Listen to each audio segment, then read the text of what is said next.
All right. Welcome, Stephanie, to the podcast. Thank you, Savon. It's good to be here. Yes, it's been a while since we've talked. It has. It Um, has for years. we went to school together like 20 years ago We now. did. It Can feels you like a believe long. that? It's been like 20 years. Sometimes it feels like a long time. Sometimes it doesn't feel long at all. Yeah. Yeah. That's, Um, the uh, it it's fun to see you during pandemic.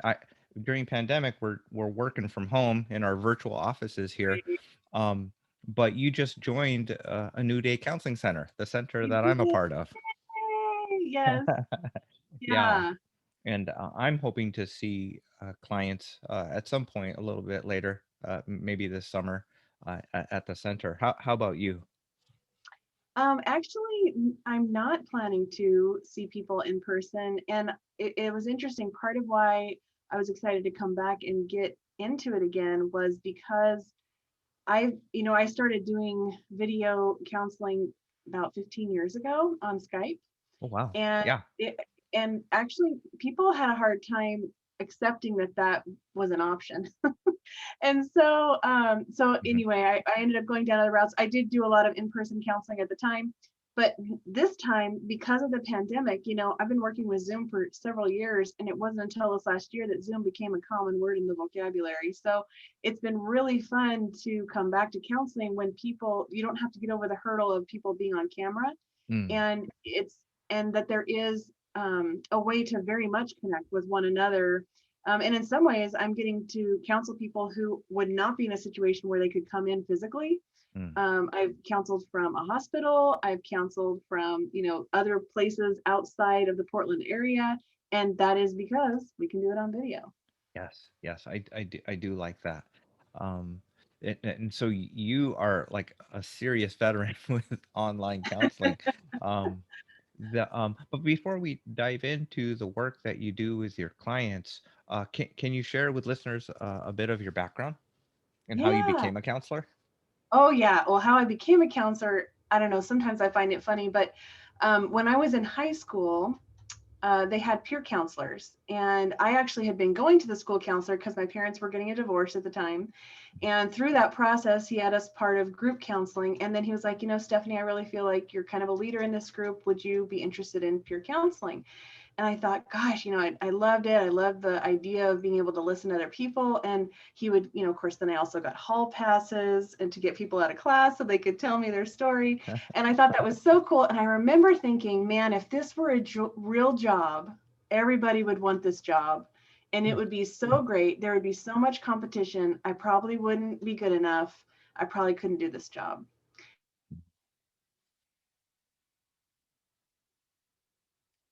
And I ended up doing my degree in music education.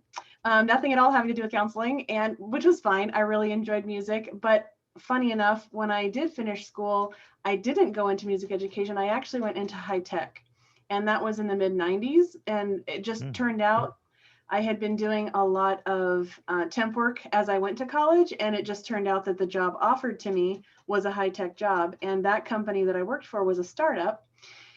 And for those of you who are old enough, the 90s was quite the boom in technology. We had lots of crazy stuff going on. Lots of millionaires were made, and I just found it really exciting. I've always enjoyed technology, and so that was really good for me. Uh, but I always missed the people side of things. mm, And I don't think my self-talk was good enough to go into what I really wanted. So it was like, well, I'll go into this. This is kind of exciting. And they're showing that they need my help and I can do this. So I did that. And then years later, we actually morphed into WebMD. And so at the time, now people are like, oh, WebMD, they roll their eyes. But back then it was kind of a big deal and really a big booming company. But then by the time I left there, I was in HR. And I thought, I really love the people part again. Here mm, I am. And in HR, I ended up counseling people, working with conflict resolution, working with training. There's a lot of psychology education in that. And so I thought, gosh, I want to go back to school. And so I did. So I went back to school and I got my master's, and that's when I did the master's in counseling. Well, while I was going through school and I was working full time, I worked full time as a communications manager. So again, I was still in technology quite a bit and in Mm. marketing communications. So I handled that for 5 years. And then I went and worked with a coaching company because I also did my coaching certification through the International Coach Federation at the same time that I was wrapping up my counseling degree. And Wow, you did all that at the same time? yeah, Worked full time, did coaching and counseling degree? yeah, Oh my goodness. I look Yeah. back then, I'm like, man, I wish I had that same level of energy now. Hmm. But yeah, I was getting it done. And the other thing that came up for me, which I think some people, especially now, can relate to, is I didn't get the chance to have kids, and I had really wanted to have kids. Mm. And I was married, and that was at a time where I thought, okay, 5 years is going to go by. If I'm not going to have kids, I might as well have another degree at the end of it. And that was part of what actually put me that direction. I'm so Mm. glad I did because it gave me opportunities later. So I did go to work for a coaching company, and then I had somebody want to hire me out privately, and that started my private coaching business. So I ended up Mm. turning that into a business while I was counseling and had a private practice. And then, then I went through a divorce, and it was very devastating for several years. And I realized every time I would see a client in between, I would have like my own little mini breakdown session, and anything sensitive they talked about, even if I didn't really relate to it in my story, Mm. I was not in a blank slate position. So I thought, Mm. I need to step back from this right now. I can't really be there for other people. And it took me about 7 years to get to where I could come back. And so I ended up going and doing marketing and growing other businesses for the next 7 to 10 years, and starting a marketing business from that. Mm. And then decided to come back to counseling, which I feel like, I know it's all kind of busy, it sounds like, but I feel like I kind of landed back where my heart resides. Mm. And those other skills, I wouldn't trade them, and I wouldn't trade those experiences for anything, because I really feel like I'm a different and better person because of them. Mm. I'm Mm. definitely a different counselor than I was 12 years ago because of the heartache I've gone through, but also the career changes. And um, I feel like even though I was glad to be helpful before, I think now I'm much more comfortable just sitting in the pain with somebody and just being in it with them. Mm. Yeah. Wow. The, um, you're back to uh like what you said when you were when you were a girl, thinking that like this would be great Yeah, to so do. true. If To this would be a real job, yes, and it really is, and I get to yeah, do it, yes. yeah. The coaching that you did with the coaching company, what type of coaching did you It do? was executive coaching. Yeah. So Executive. I work with Mm-hmm. a lot of executive coaches, and a lot of them were students also. So they would be trying to get a degree and having jobs. It was mostly people on the East Coast, Mm. and high end jobs. Like I had one executive, I think he was an executive for CNN, and he was trying to maintain that while he went through a master's degree. And then I had a few like PhD students, some people from Australia. So I actually ended up working with a lot of different countries and a lot of different industries, gamers, nurses, yeah, all kinds. Yeah. The so uh, the some folks they're not sure, they know they want to make some changes in their life, or they're struggling, um but they're not sure uh what type of help to ask for. So Yeah. yeah, you do both coaching and counseling. I do health coaching, but you do more executive coaching, or and then you've got marketing experience. um how do you uh talk about the differences between coaching and counseling? Yeah, well, first of all, when people aren't sure how to go and get help or what they need, I think one of the biggest areas where we kind of have a gap in society is that we don't educate people around just basic information. on mental health and what are things that I should expect of myself, what shouldn't I expect of myself. And I think that is one thing that whether I get a coaching client or whether I get a counseling client or whether I get a hypnosis client, because I also do hypnosis, Mm. is the judgment that people have that they place on themselves being so unhelpful. And just by getting educated around the information, just like people listening to your podcast, I think that's really smart for people to get to check out different podcasts. People aren't running podcasts to make your life worse, right? They're running podcasts hopefully to make lives better. And in doing that, they're going to provide education and information that make you have an aha moment. And for me, when you go to counseling or coaching or that one-on-one help, it's you're getting that customized teacher. You're getting them to actually live into your experience and go, oh, well, here's the actual tools that apply to your situation. You know, I've got several clients who are either going through or at, on the other side of divorce, and they're trying to get through it. And so there is a lot of functional coaching, like what just logistically has to get done. There's a checklist, like how can I stay focused on what needs to be done? And how can I couch some of the emotions, because I have to look at this as a business transaction. So how can I compartmentalize things in a healthy way without pushing it down? At the same time, can I be dealing with things because they're overflowing, right? Maybe I'm bursting out with anger, or I can't do anything without crying. And so we try and get things into a place where I can educate them on what the norms are, and how they're still living a lot in their old life and the new life is not yet defined. It's so much easier for us to look back, right? Because it's clear. And it's harder for us to look forward because we don't know what that new routine is going to look like. We don't know how the new life is going to be, and that percentage will grow. So I'll say, like at the beginning, when I'm working with somebody, they may be 80% still living in the old life and 20%, and actually not even 20, probably more like 10% living in the new life, maybe a new job, maybe they've moved out of the house, but they still haven't figured out the routine for their grocery shopping. They haven't figured out what the kids' situation is going to look like.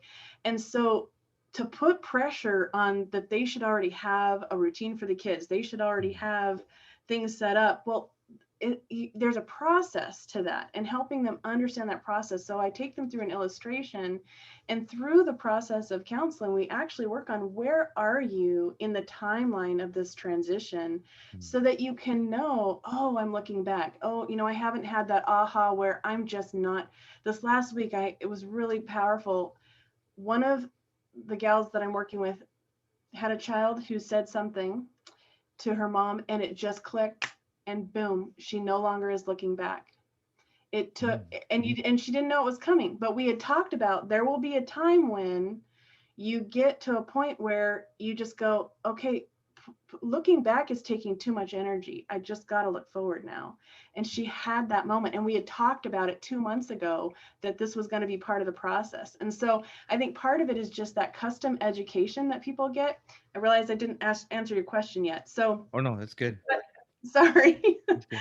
So your question around the difference between counseling and coaching, I think technically in counseling, unfortunately, the way that it is done with the was it the diagnosis that we have to give, diagnoses are impairments, right? So there has to be something wrong in order for you to get counseling. You are not living optimally. You're having an adjustment disorder. You're having depression or anxiety. There's something lesser, right? Your life is not functioning in a healthy way because there's a problem. So that's the way that I feel like counseling, the structure, the framework works in counseling. And then in coaching, there doesn't have to be any impairment. It could be, I'm already performing at a good level. I've got a promotion. I'm doing all right. I just want to be better. I want to see what I'm not seeing. Where are my blind spots? How can I improve what's going on? Or maybe you can guide me through a transition. And so I think a lot of times for me in my counseling, I do use a lot of coaching techniques. In coaching, though, I won't counsel somebody because they are coming for a different reason. They're coming to go from place A to place B in either their performance or in their life direction, if that makes sense.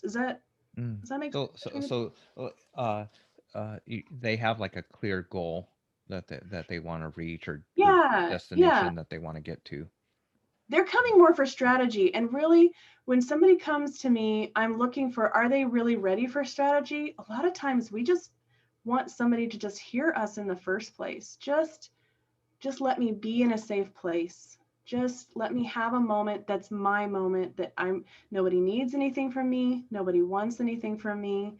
Mm. This time is just to be me. And if we just sat there and had no talk at all, it would be meaningful because it's about being present for that person in that moment, and it's Mm. just about them. And we I, really have very few moments like that. yeah, I like the way you describes that. Just as you were describing that, it's like resting and healing, right? Yeah, Like I don't want homework or strategy to like do what's next, because I'm still trying to recover, or I feel beat up from life or this hard relationship. And so yeah, I like how you describe the differences. and I think they're both useful. They're both needed. Uh, It just, it's what time is this? And some people come looking for the coaching strategy, and I have to go, whoa, whoa, okay, we can do some coaching, but for a minute, let's just touch on the feelings part of that. What's the feelings part? And then when we start touching on that, we're really able to connect more with, the heart matters. And I don't want to be a woo woo coach where it's just like, oh, we always talk just about feelings. But truly, when you're thinking about your feelings, you can't help but get more aligned with your values and what matters to you, why you're living life, what's the meaning, why are we even here, and the relationships that you want to have. And then when you get to the strategy part, it intrinsically motivates you to do the homework because you Right. want to do those things out of the joy and the desire for joy and peace in your life. Yeah, you've really reconnected to the things that are most important to you. So Exactly. yeah, that's, yeah. The for I don't know if you struggle, like sometimes the line between coaching and counseling, it's kind of a fine line. Yeah, But both of those are just being there for people. definitely. I like the how you teach that you have that moment where you're not going to look back, uh, uh, and then you kind of look forward. Um, uh, uh, are what's a moment for you, Stephanie, that that clicked for you? The one that sticks out when you ask that is not really that profound. I was just working in my garden. uh, i had I had been divorced for almost 3 years by then, which is interesting because you would think it would happen much sooner. But they Mm. say for every 5 years you've been in a committed relationship, give yourself at least 1 year of recovery. Right. So I had been married 17 years. So when you look at that, my timeline was actually kind of right on, about 3 years recovery. And I remember I was leaning over. I can even picture, I had snapdragons and I can picture where I am on this deck. And I had Mm. purchased this little house and I had lived there for probably a year. And I remember just like having this like wake up moment, like, oh, this is my new life. Oh, I'm in it. Mm. Oh, and it was more like an awareness of, oh, I'm not looking back anymore. And even I get chills right now, just makes me a little bit Mm. emotional Mm. because that was really a meaningful moment. the there's so many people these days that want to have that moment, like in regards to 2020. Oh, um and with grief, or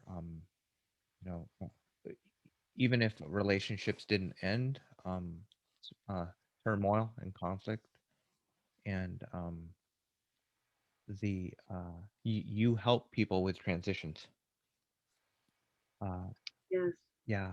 So, uh, w- as you're returning to counseling, um, w- what are the types of um, challenges that you're helping your clients with? Who are your people, your specialty? Yeah, I definitely would say I don't know why. I mean, maybe this is divine happenings, but I am getting several divorced women. So that tends to be a big part, and midlife women. I also do a lot of young, probably I'd say young adults who are struggling, either struggling because they are responsible and their friends are not necessarily stepping up, or I'd say young adults who are struggling to just know how to step up for themselves. One of the struggles that we have is confidence at times, and I would say especially because of the younger folks. And I feel like I'm going to overgeneralize here, so forgive me, but I think we have had really well-intentioned parents who just didn't want their kids to suffer or have challenges. And so what is happening is they are not having small challenges as they're growing up and then having to face them and realize they can overcome. And it's those challenges that make somebody have confidence in themselves. Yeah. Every time you have a challenge and you face it, even if it's just like, I don't feel like getting up and making my bed. Okay, well, I'm going to get up and do it anyway. Mhm. Okay, I feel accomplished, right? Yes. Just those little things. And I would say even right now with the pandemic, we're our confidence is low. We're even afraid to go outside, and it's okay to go outside. We Mm. haven't been restricted to go outside, right? So even just getting off the couch and stepping outside for a few minutes, and those are things that will help us build confidence. So I think just that's one thing. And I think oh, sorry, you asked me about I keep going into teacher mode. Oh no. I can't help it. Both my parents were teachers. It's in my blood. um but let's see, so you were asking Yeah, about, like what do you help your clients with? So you help them oh, build confidence. well, Yeah. build confidence, yeah. And anyway, so I think that's one of the pieces right now with the pandemic. But you were asking the type of client that I work with. So I would say transitions. The other thing is moves. When people are moving from another state to Oregon, and I have several of those Mhm. who they're just trying to get themselves established. And again, I would say that takes a good 3 to 5 years to get a truly a new life created. You can, get plugged in to a new job, to a new church, to new friend set, but especially during the pandemic, it's difficult. Um, but it takes several years to get your routine down of what grocery stores are your favorite in the area, of what parks you want to go to, what animals you have, and what they need. I mean, there's just a lot to making a new life, and I think we just are very impatient to get to arrive where we want to be in life, instead of just being patient with the journey and finding ways to love the journey, to Yeah. love, everything might not be perfect, but that's okay. And that's where I am today. Mm. And not being like, it's kind of like somebody losing weight. And last year, boy, I mean, who didn't gain weight? Hello. So say somebody loses 14 pounds, but then they don't lose any more pounds for the next 6 months. So now what tends to happen in our brain is we go, oh man, I just need to lose so much more, instead of going, hey, I've kept that 14 off, I lost 14. We stop celebrating those things that are wins, and we Mhm. need to keep winning, because our brain will focus on what we tell it to focus on, Mm. which is another thing that I work on. I work a lot on using cognitive behavioral thoughts and patterns, and the trigger, thought, feeling, action. So we come up with, what are some triggers? What's a thought that you have? What's the feeling that creates? And then what do you end up doing? And one of those was even just a trigger, was when somebody has a difference of opinion. And then the person might go, oh, well, then I immediately think I don't belong here. Oh, maybe they're Mm. perceiving something negative about me.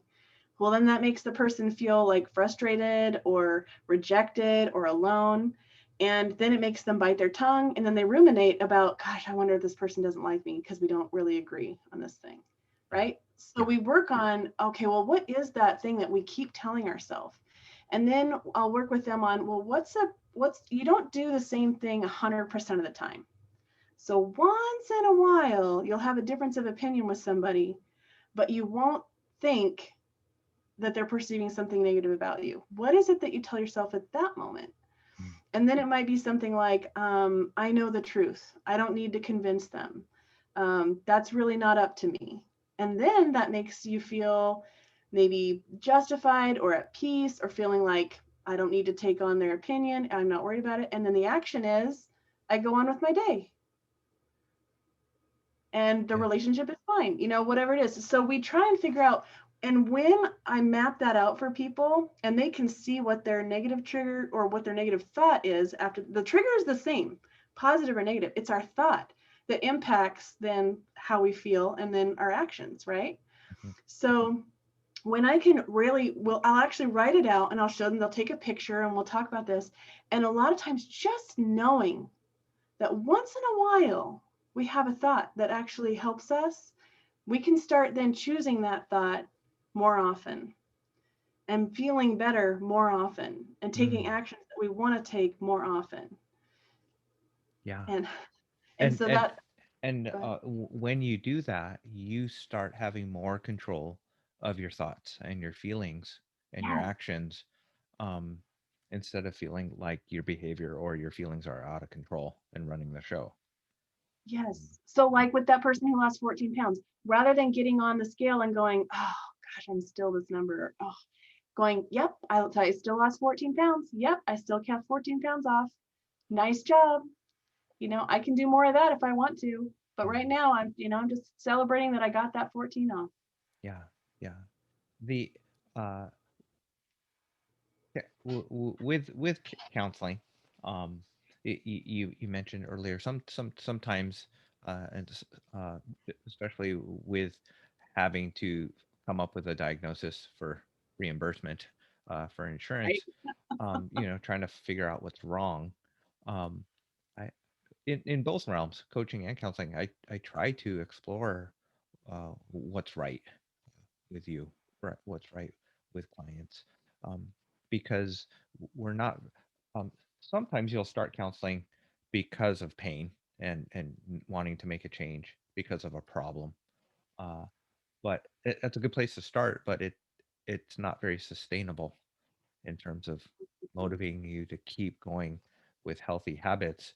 Feeling bad and feeling terrible about yourself, and being negative, with your self-talk and self-image, um, it's discouraging and draining and exhausting. And so, uh, Well, and the chemistry that it does in your body, it mm, actually affects the chemistry. It's not just like something we have in our heads and, oh, that would wishful be nice. thinking. Yeah. But yeah, when we are celebrating the wins, even the little ones, hey, I drink 64 ounces today, or I drink 2 glasses of water and I normally drink soda all day. When we celebrate every little win, the dopamine starts filling up and the chemistry starts changing, and we do start feeling motivated. So, if I could have people do one thing, it would just be celebrate your wins more every day, even the smallest thing. Acknowledge those wins. And I probably don't do that first thing in a counseling session with somebody because I do really want to be there with people where they are, and sometimes they're not ready for that. Hmm. But it's pretty interesting how once we get into the point of collecting wins, people will start getting amazed. Like I'll take notes during the session and then I'll text them the wins that they mentioned, and I often get back, oh my gosh, I didn't realize I Yeah. had so many wins. Like they remember maybe 4 or 5 from the meeting, but I'll send 20 that they said. And it's just like, yeah, we are not used to being positive about ourselves. Yeah. So, um, when you struggle with anxiety and depression, it it's so hard not to focus on the negatives and the where you fall short, or the disappointments, and so you Yeah. can really lose sight of the wins. I think you said earlier about focusing on what you focus on. Uh, Yes. yeah, the, it, it gets bigger. The things that we look at like get bigger in our heart Yeah, and it's in our kind of mind. like saying, okay, I really don't want you to look at anything red today. Don't look at anything red. Now what color everywhere you go is going to stand out to you? Yes, Red. the red, Right? You're going to absolutely. help you can't help but notice because now you're trying to focus on not focusing on it. Mm, And so it's the same hmm. thing. It's Yeah, yeah. It, powerful. and whether we're looking out in the world or looking at ourselves in terms of like confidence, what we uh, focus on about ourselves and affirm in ourselves, it it it helps so much in the area of confidence. I didn't ask this earlier, so I want to go back. You mentioned uh, like being not sure if you're about your confidence early on in your career, um, Yeah. in school with deciding your major. Um, what are some of the things that have helped you with confidence? Great question. I struggled a lot with confidence for most of my life. Probably until I don't struggle as much. There are still times, but I would say doing things even when I felt anxious or fearful Mm, was for me the big thing. In fact, going back to school, I was in school for almost a year in my master's before I told anybody, just in case I couldn't do it, just in case. really? Yeah, just in case. I just didn't want anybody to know because, and part of that Hmm. was I just had struggled in school a lot growing up. And so I Oh. thought, maybe I'm not going to be good enough. Maybe it's going to be too challenging. And Mm, yeah, I think mm. just keeping and doing things, and even when you feel fear, and even if they're small, even if it's a small thing.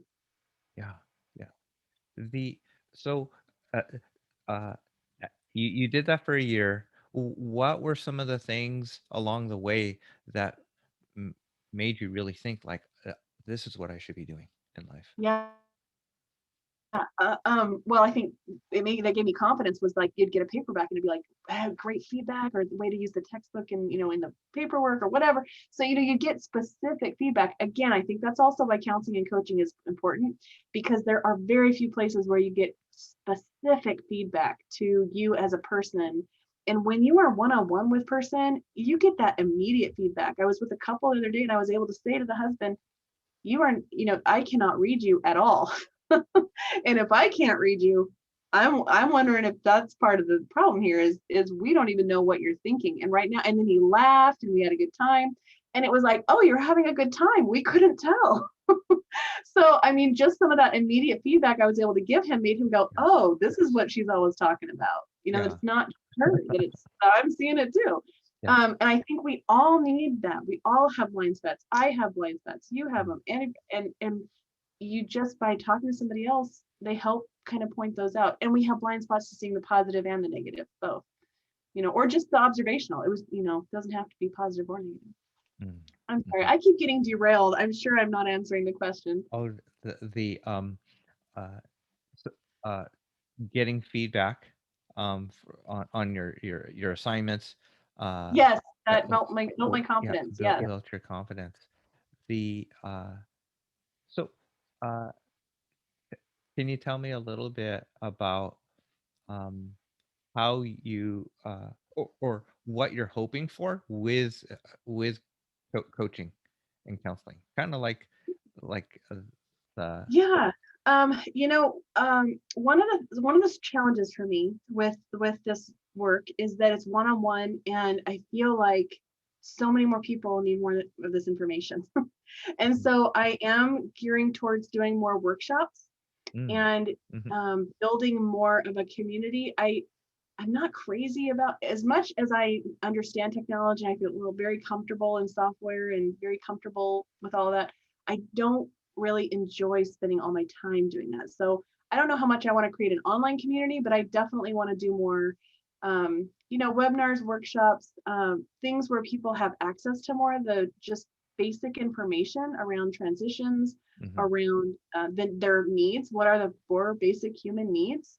And helping them just evaluate themselves, because there is some stuff that once you just have some basic awareness around yourself, that you can self counsel a bit.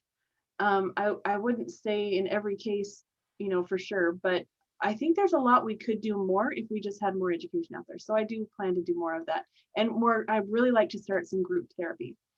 I'm not sure what that looks like, but if there's enough interest, I would really like to do that, because while one-on-one is important, we don't live in an isolated world, right? So we all are in relationships. So I feel like group can be even more powerful than one-on-one, because we are able to hear and normalize some of what we're going through. But I think that when we also see other people gaining meaning from our situations when we share, that's also important to see how much we need each other. We need each other to share. I mean, I think that's part of why God talks about sharing your testimonies.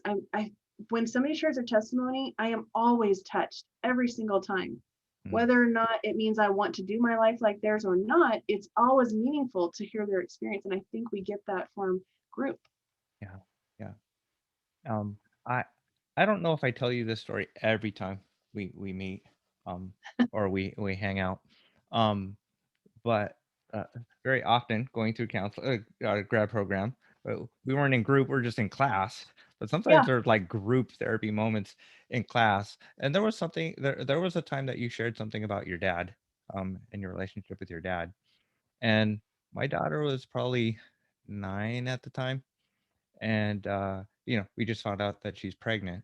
Um, uh, what you shared about your dad, just talking about something growing up, changed my relationship with my daughter and has always impacted me as a dad with her. Wow. And yeah, and you know, ups and downs, dads and daughters always, right? But what you shared about your dad, uh and the way you talk to him, like, has always influenced me. um Hmm. yeah, so absolutely, like, in group, like, awesome stuff, life-changing stuff comes out, you know Yeah. yeah, so I um don't remember you telling me that, and I don't even remember what you said, but wow. yeah, That's yeah, I feel the same for group that I experienced when we were going through school. Yeah, it was very powerful. yeah, yeah, the uh you uh in class, like, you're teaching about, because I'm remembering now, like, when you're talking about your work with WebMD, uh I had just, like, I switched over to counseling because I didn't get into medical school, so I was always, like, curious about that, and I was working at the medical school, Oh, you know yeah, that's right. I yeah, totally remember yeah, doing the sleep yeah, studies. Yeah. yeah, yeah. So I'm I'm so glad that you've joined a new day counseling, and it's exciting to kind of think, hear, like, your dreams and the things that you're thinking about, helping people with. Um, so if as we wind down our time today, Stephanie, do you have any other last thoughts that you'd like to share with listeners? Hmm. I think being kind to yourself and celebrating those wins is what I would come back to.